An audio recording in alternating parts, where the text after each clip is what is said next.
నమస్కారం,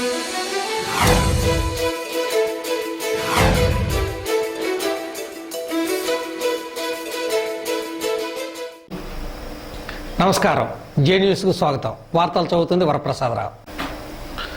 మాజీ మంత్రి ధర్మానకు సిబిఐ షాక్. ఇప్పుడిప్పుడే రిలాక్స్ అవుతున్న ధర్మాన ప్రసాద్కి సిబిఐ నోటీసులు మరలా పంపించింది. లేపాక్షి భూ కేటాయింపు వ్యవహారంలో తమ ఎదుట హాజరు కావాలని ఆయనకు నోటీసులు జారీ అయ్యాయి. అనంతపురం జిల్లాలో లేపాక్షి నాలెడ్జ్ హబ్ కోసం దాదాపు 8,864 ఎకరాలు సేకరించారు. ఇందుకు ప్రతిఫలంగా వ్యాపారవేత్తలు జగన్ సంస్థల్లో పెట్టుబడులు పెట్టినట్లుగా సిబిఐ అభియోగాలు నమోదు చేసింది. అప్పట్లో ధర్మాన రెవెన్యూ శాఖ మంత్రిగా ఉన్నారు. దీంతో సిబిఐ ఆయన్ని విచారించేందుకు పూనుకుంది.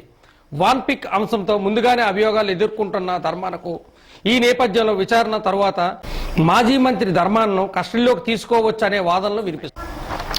ఏసీబీ వల్ల శ్రీకాకుళం మున్సిపల్ కమిషనర్ రామలింగేశ్వరరావు గత 3 సంవత్సరాలుగా స్థానిక వైఎస్ఆర్ కళ్యాణ మండపాన్ని నిర్వహిస్తున్న విజేత హోటల్ యజమాని శంకర్ తన అగ్రిమెంట్ సమయంలో కళ్యాణ మండపం నిర్వహణపరమైన ఆర్థిక వ్యవహారాలు విషయంలో ఇరువురి మధ్య సమస్యలు ఉన్నాయి. తనకు సంబంధించిన మెటీరియల్ కళ్యాణ మండపంలో ఉన్నాయని వాటిని తిరిగి ఇప్పించమని కోరగా చెల్లించాల్సిన మొత్తం కట్టమని లేదా తనకు 50,000 రూపాయలు లంచం ఇవ్వమని ఆయన కోరినట్లు తెలిసింది.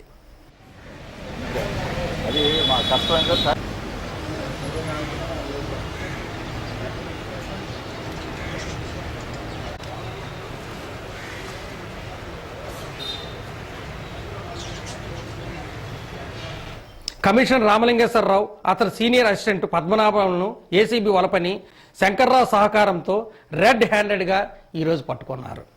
ఈ సందర్భంగా స్థానికులు అటకేశ్వరరావు, విష్ణుమూర్తి అనే సివిల్ కాంట్రాక్టర్స్ తమకు జరిగిన ఇబ్బందులను జే న్యూస్తో పంచుకున్నారు.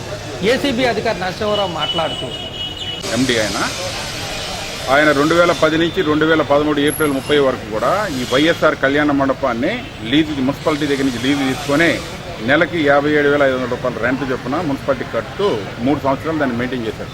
First floor, second floor. దాంట్లో యాక్చువల్గా ఇతనికి ఒక స్ట్రక్చర్ కట్టేసి ఇచ్చాడు. దాంట్లో లోపల ఎసెసరీస్ అన్నీ కూడా ఏసీలు కానీ ఫర్నిచర్ కానీ మొత్తం లోపల ఎస్టాబ్లిష్మెంట్ అంతా కూడా ఈయనే సొంతంగా తయారు చేసుకుని పెట్టుకున్నాడు. ఎప్పుడైతే లీజ్ పీరియడ్ అయిపోయిందో తర్వాత మన మే 1 నుంచి వేరే పార్టీ దాన్ని టేక్ ఓవర్ చేశారో వాళ్ళు మెయింటైన్ చేస్తారు. కానీ ఇతనికి మున్సిపాలిటీ అథారిటీ నుంచి దాంట్లో సామాన్ తీసుకెళ్ళడానికి సుమారు 35 లక్షల రూపాయలు విలువైన సామాన్ దాంట్లో ఉంది. ఆ సామాన్ నేను తీసుకెళ్ళిపోతానంటే సామాన్ తీసుకునేవారు. కొన్ని సామాన్ ఎవరు వాడకుండా ఉంటారంటే ప్రతిరోజు కూడా దాన్ని కొత్త కాంట్రాక్ట్దారుడు ఎవరైతే ఉన్నాడో ఆయన అద్దెకి ఇచ్చుకున్నాడో రోజు కూడా పెళ్లిళ్ళు, మ్యారేజ్లు, ఫంక్షన్లు జరుగుతున్నాయి. అందువల్ల ఇతను ఎంతకు చెప్పినా సరే ఇతను ఏదో వంక మాట, అది లేదు, అది కట్టలేదు, ఇది కట్టలేదు, దాంట్లో రిపేర్ అయింది, బిల్లులు రాలేదు, అదేం చెప్పేసి రోజు డ్రాగ్ అని చెప్పి లాస్ట్ 3 months నుంచి. సరే ఎందుకు ఇవ్వకపోతే మొన్న 23వ తారీఖున జూలై 23వ తారీఖున కలెక్టర్ గారికి వెళ్ళి రిప్రజెంట్ చేశాడు ఈయన కంప్లైంట్ శంకర్రావు. అదేంటి లీజ్ పీరియడ్ అయిన తర్వాత అన్ని అయిపోయిన తర్వాత ఇవ్వకపోవడం, నీ సామాన్ తీసుకోవడం ఎందుకు అలౌ చేయట్లేదని చెప్పి ఆయన కమిషనర్కి ఆయన డైరెక్షన్ కూడా రాశారన్నమాట. ఇమీడియట్గా తన సామాన్ అతనికి ఇచ్చేయమని చెప్పి. కానీ తన డబ్బులు ఆశించి ఇవ్వకుండా సరే ఇంక మొత్తం ఆఖరి తన డిజైర్, తన కోరికని బయట పెట్టాడు. మాట 60,000 రూపాయలు ఇస్తే తప్ప నేను ఇది నీకు అలౌ చేయను, ఫైల్ మాత్రం ముందుకు నడవదని చెప్పి. సరే అదే తేల్చుకుందామని చెప్పేసి నేను సాయంత్రం కంప్లైంట్ శంకర్రావు ఆల్రెడీ ఇక్కడికి వచ్చాడు అన్నమాట. మున్సిపల్ కమిషనర్ గారి బంగ్లాకి వచ్చి అక్కడే ఆయన తర్వాత అసిస్టెంట్ సీనియర్ అసిస్టెంట్ పద్మనాభం కూడా ఉన్నాడు. పద్మనాభం అని సీనియర్ అసిస్టెంట్ ఫైల్స్ పర్సనల్ పనులు చేశారు.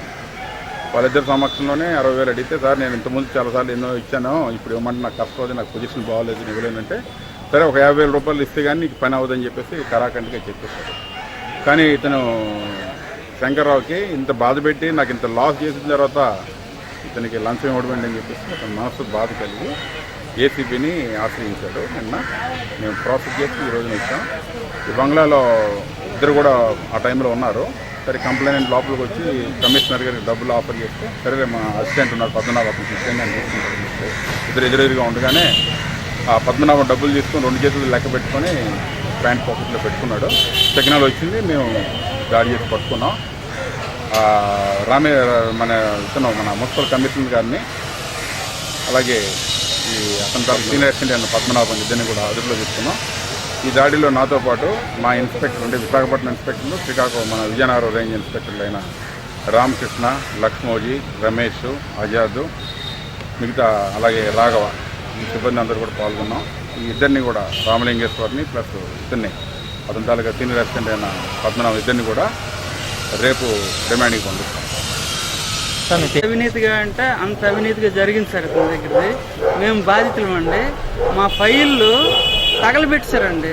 మేము వర్కులు చేసిన తాలూకా ఫైళ్ళు మేము ఎంహెచ్ స్కూల్లోనా, గర్ల్స్ హై స్కూల్లోనా, ఇక్కడ ఎన్టీఆర్ ఎంఎస్ స్కూల్లోనే చేసిన వర్కులు తాలూకా ఫైళ్ళు అండి తగలబెట్టారండి. లేవండి ఫైళ్ళు. వర్కులు చేసాము, ఈరోజు రోడ్డు మీద పడిపోయాం సార్. మేము కనీసం దానికోసం ఆధారం కూడా లేకుండా చేశారండి. మాకు వర్క్ ఆర్డర్లు కూడా ఇవ్వకుండా పనులు చేయించేసి లంచం అండి. ఎవరు ఇచ్చిన వాళ్ళు పనులు అవుతాయండి. మేము కష్టపడి నిజాయితీగా పనిచేసిన వాళ్ళకి మాత్రం అవ్వదండి ఇక్కడ. అది కూడా అబ్నార్మల్గా కావాలండి. అది నేను ప్రతి 2 సంవత్సరాలు పెట్టి నేను ఒక టాప్ 1 కాంట్రాక్ట్ అండి. నా ఏ వర్క్ చేసినా సరే అంత ఫెయిర్గా చేసేవాడిను, బిల్లు కూడా అలాగే అడిగేవాడిను. కానీ 2 సంవత్సరాలు పెట్టి ఆఫీసు నరకయాతం చూస్తున్నామండి. ఒక ఈఎండి తీస్తే నెక్స్ట్ ఆ ఈఎండి బిల్లు అవుపించదు. నెక్స్ట్ డిపాజిట్లు ఎవరు, సేల్ ట్యాక్స్ కట్టరు, ఇన్కమ్ ట్యాక్స్ కట్టడం లేదు. ఏ టెండర్కి వెళ్ళినా సరే వీళ్ళు కట్టండి మాకు ఇన్కమ్ ట్యాక్స్ని, సేల్ ట్యాక్స్ నోటీసులు. ఏ వర్క్ చేయలేకపోతున్నాం, ఏడ్ చేయలేకపోతున్నాం. ఆఫీస్కి వెళ్తే ఈ కమిషనర్ నుంచి, డిఈ నుంచి, ఎంఈ నుంచి మొత్తం నరకం అండి. మా నరకం ఎవరితో చెప్పుకుంటామండి. ఈరోజు నేను కాంగ్రెస్ పార్టీ కార్యకర్తనండి. కాంగ్రెస్ పార్టీ కార్యకర్తలైనా సరే, కాంగ్రెస్ పార్టీ ఎవరు చెప్పుకున్నా సరే ఎవరికి లేకుండా అంత నరకం అనిపిస్తాను సార్. నేను ఆఫీస్కి వెళ్తే ఎవడు అంటే అంటే కనీసం ఇంత ఇది చేసినా సరే ఏది లేకుండా నరకం ఎలా చూసి రోజులు తెరబడి, 1 రోజు 4 రోజులు ఎన్ని రోజులు సార్ ఆఫీస్ చుట్టూ తిరుగుతాం. అంత తిరిగినా సరే ఏమంటే వాళ్ళ పని అది మొత్తం వాళ్ళ పని వాళ్ళదే, కానీ వాళ్ళకి ఎవడు మాకు ఏడ్ చేస్తాడు, ఎవడు మాకు ఏడ్ చేసినట్టు లేదు. ఒక ఫైల్ దొరకదు, ఒక ఇది దొరకదు, ఏది దొరకదు. నరకం చూస్తాం సార్. నరకం మున్సిపల్ ఆఫీస్ అంటే ఇంత నరకం ఎప్పుడు చూడలేదు. ATM, Aditya Institute of Technology and Management, Technically, an autonomous institution established in 2001, accredited by NBA and NAC, permanent affiliation from JNTU-K. We offer BTech, MTech, MBA, MCA and diploma courses. ATM is completely Wi-Fi campus spread over 40 acres and offers the best academic environment for our students with world-class infrastructure and amenities. MOU with Wipro, Infosys, IIIT Hyderabad. Our motto is to ensure placement opportunities for every eligible student. For admissions, Aditya Institute of Technology and Management, Technically. Phone 9440195534. Counseling code ADI. జిల్లా bar association ఆధ్వర్యంలో సమైక్యాంధ్ర ఉద్యమం day and night junction నుండి 7 రోడ్ల కూడల మీదుగా NGO home వరకు భారీ rally నిర్వహించారు.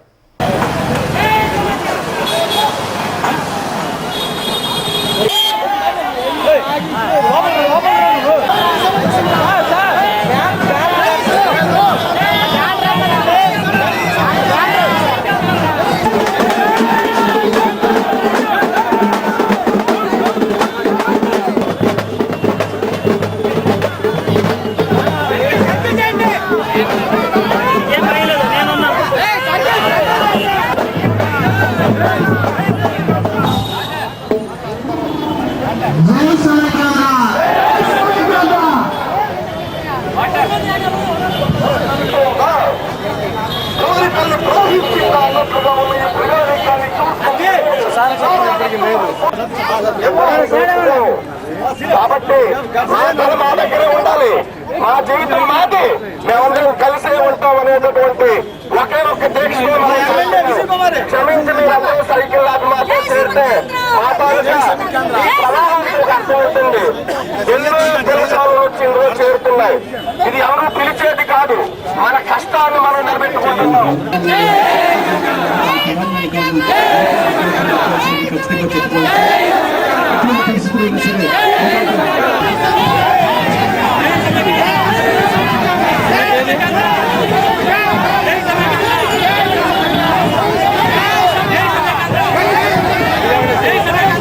జరిగింది. ఇక్కడికి వచ్చిన తర్వాత మన ఈ తెలుగుదేశం పార్టీ వారు ఇక్కడ ఈ సమైక్యాంధ్ర శిబిరాన్ని ఒకటి ఏర్పాటు చేసి రిలే నిరాహార శిబిరానికి మా యొక్క సంపూర్ణ మద్దతుని మేము తెలియజేసుకుంటున్నాం. ఎందుకంటే ఈ శ్రీకాకుళం నుంచి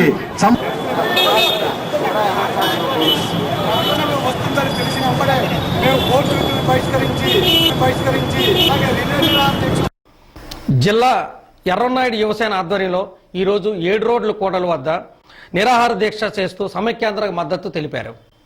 జై సమైక్యాంధ్ర, జై సమైక్యాంధ్ర, జై సమైక్యాంధ్ర.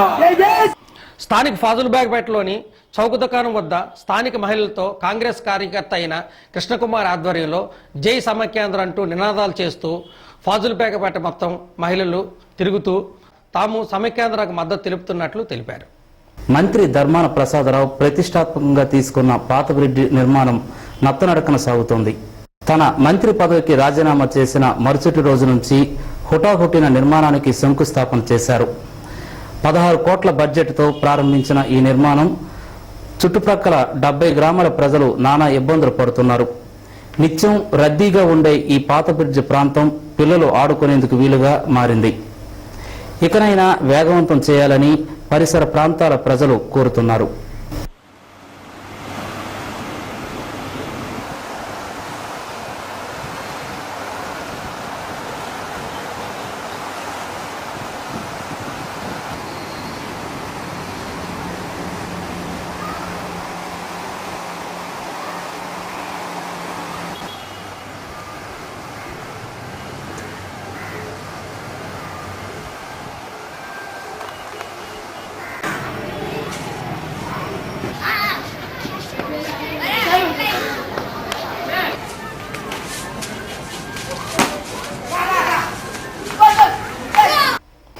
ఇంతటితో జే న్యూస్ వార్తల సమాప్తం. రేపటి బులెటిన్లో మరలా కలుద్దాం. ప్రతి దృశ్యం ప్రజాపక్షం. Thank you.